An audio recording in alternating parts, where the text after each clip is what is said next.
हरी हरी हरी हरी बासा काटावेले जाना का राजा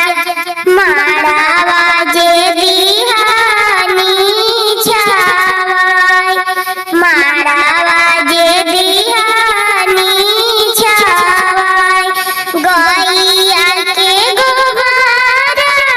से नाली पाइले चंदन चौका पूजाय गैया के गोबारा से अंगना लिपाइले चंदन चौका पूजाय सोने के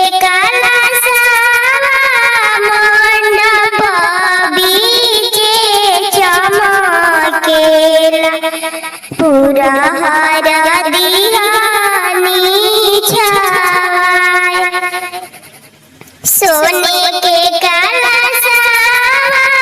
माड़वा बीचे चमकेला पूरा हरा दिहानी छावाय चमुख दीपक जरेला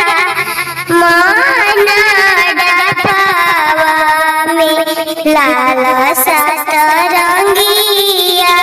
बिछाय लाल सतरंगिया बिछाय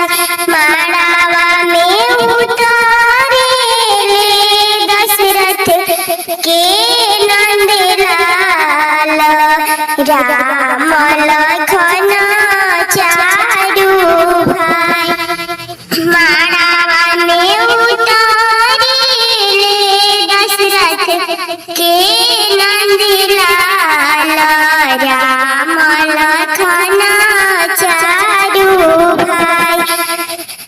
चारू कुंवरा धिया जनक जी के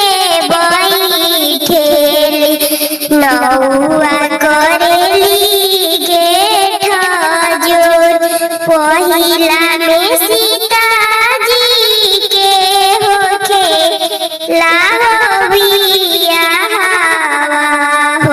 श्री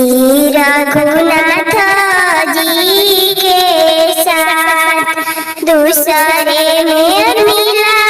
जी के होके लाबिया हो दूल्हा लखन जी के साथ तीसरे मंडप बीचे होके लाबिया दूल्हा भरत जी के साथ चौथे में सुपूर्ति के होके लाबिया दूल्हा शत्रुघ्न जी के साथ धन राजा दशरथ धन राजा माता धन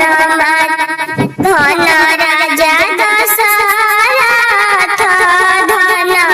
माता कौशल्या पुता